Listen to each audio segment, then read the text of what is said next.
Kimani Jack, Yes, sir. a new name on the scene of the high jump in the British rank. Well, I want to say a new name, a name where we may not have heard of before, right? Okay, so Yeah. Kimani Jack jumped onto the scene. Literally jumping onto the scene. nice. I like That's that. right. Yeah, Literally that's jumping right. onto the scene. Love that. That's all right.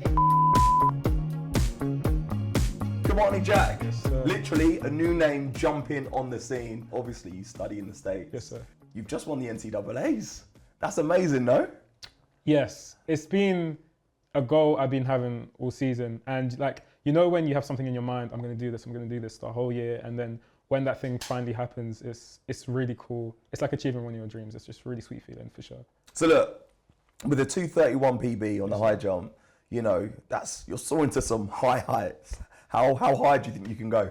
I don't have a limit to myself, really. I got big dreams, obviously. I want to do all the competitions that are available. And so I just want to keep going and going. In my mind, there's not really a limit to what I can do. And I know as long as I work as hard as I can do anything that I want to achieve. That's what it's about. Like, to me, obviously, we're getting to know you now because you're a new face, right? Yeah. But, you know, you seem like, you know, you've got a level head on your shoulders and, you know, but there's an essence of confidence that we like.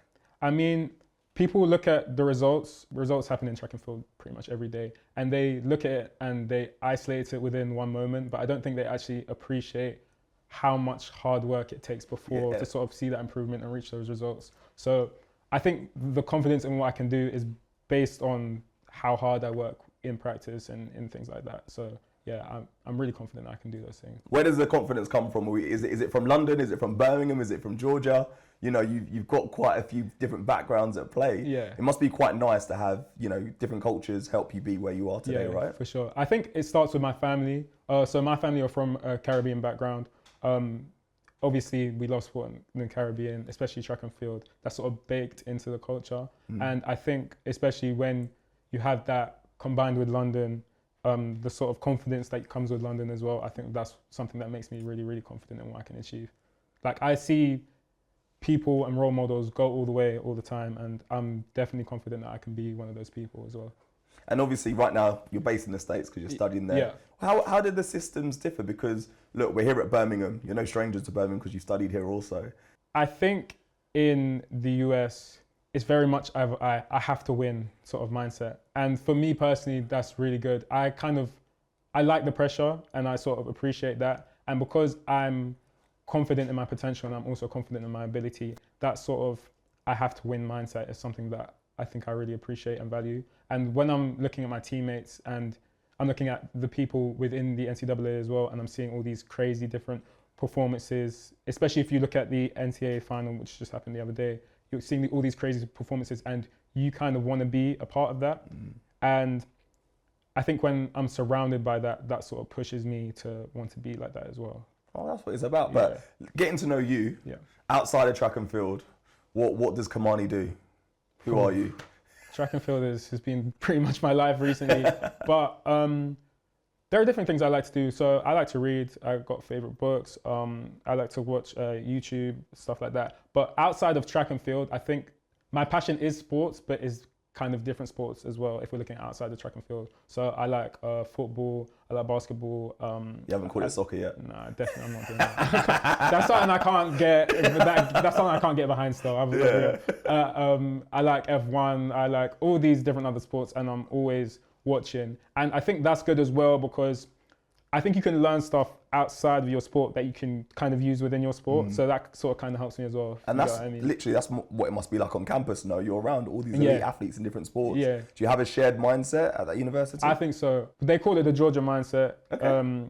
It's sort of, well, our nicknames are the dogs, so. You're barking. Yeah, barking, tough, can get through adversity, stuff like that. That's something they're always preaching. Yeah. And when you're looking at other teams' success, other teams' coaches and what they're trying to talk about as well, it's kind of a shared culture, which is something I also appreciated going to the NCAA. Like you asked what the difference is between there and here. I think the aspect of team is very much pushed within the NCAA and you wanting to do the best for your team and wanting to do something that's bigger than yourself. I think that's something that really pushes performance as well. So that's actually something I would encourage here as well, sort of that idea of team and a shared unity, shared mindset, stuff like that. Is that something that you think you can bring to this new GB team? I think that's definitely something I could bring. I think when you're sort of doing things for a team, you don't feel so isolated and you don't feel so alone. And I think that just pushes the whole team to do better. So when you're successful, everyone else should look up to you and be successful too, right?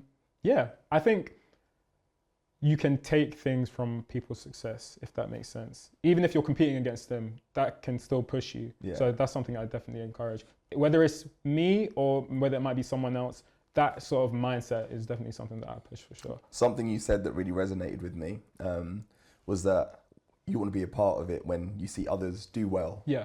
And, you know, it's seeing that emotion, seeing that enjoyment, you know, you kind of step up and level up as well. Yeah. And it's nice to know that there's individuals like that see it that way, seeing success as something that's something that you can achieve as a collective, right? Yeah, it's definitely achievable. And you look at one person seeing success and it's sort of a, oh, how do they do that type of thing? When at the end of the day, everyone's just a human being. Everyone's a normal person. So if someone can do something, then why can't you do it? Like when I first got to university, I was jumping 202 and I was seeing people have success. I was seeing my competitors have success. And I think that sort of drove me on because I also wanted to sort of go for improvement, go for my dreams and stuff like that. So it's just nice to see that within the last couple of years, things have been moving forward slowly but surely. And I'm really, really happy about that. Obviously, it hasn't been success the whole way. Like Yeah. that's not a thing. Yeah. But that's something I definitely learned this year is that you need your failures in order to grow. They're really important. Even though no one likes losing. I mean, I hate losing. You can ask my family. I'm a sore loser. I'm one of those people where like, you see when you play games at Christmas, yeah, if I'm losing, off the table. But I love that.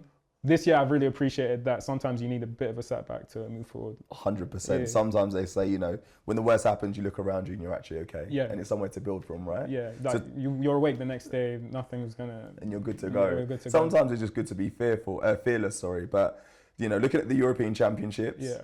you know, the high jump to me tends to be quite a technical event. Mm-hmm. And with a lot of European countries, they take that technical event very specifically, Yeah. right? They take it to the next tee. Is that an element where you're trying to bleed into? Is it more your athleticism that you're relying on? What is it that you feel is your superpower? So I think that, obviously I do consider myself very athletic, but I think in the high jump, that's just not enough. That will kind of give you a ceiling. So the last couple of years, I've been really focusing on trying to develop my sort of technical ability within the high jump. I got into high jump, I feel like a bit later than a lot of like my friends and the people I see around me. So I started doing it properly at around 16, 17. And because the high jump is so technical, you have to take the time to actually learn it. So there's obviously the lean, you have to be patient in the air, the rotation, just all those different things.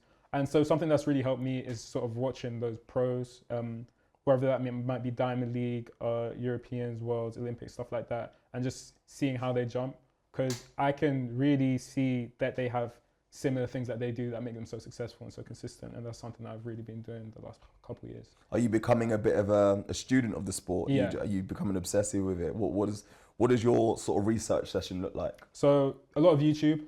So I'll go see how people are jumping, slow things down and stuff like that. And I also think I'm a very like detailed person. So whenever I'm looking at the videos, there's always a lot of different things that I can identify and like I'll write them down and all those different things. Actually, a funny story is that a couple of years ago when I was first doing these sort of technical things, I was looking at a video and I always used to watch this video pretty much every single day.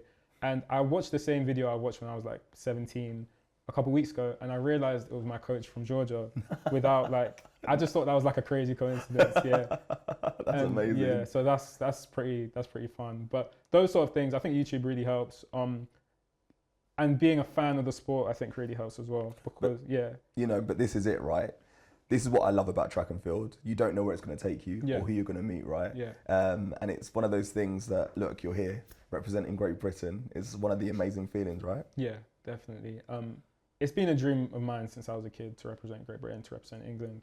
Like I said before, my family's a big supporters of track and field. So I've been seeing these things since I was a kid, and to be able to put the vest on and to be able to say, I did that, I represented that, alongside with my family and my friends and the people who support me is something that's very special to me. For sure. And look, the Europeans are going to be here in Birmingham. you're talking about our home championships. You know, we've spoken about what it means to you, but ultimately, you know, you're kind of winning just by being here, no? No. That's never been me. If I'm doing a competition, I want to win, no matter how I'm feeling, what's happened before. Once you enter the competition, I just feel like everyone's on zero again. It doesn't matter what you did before. It just matters about like what you do now. And if I'm in a competition, I feel like I can win it, and that's just my mindset going forward.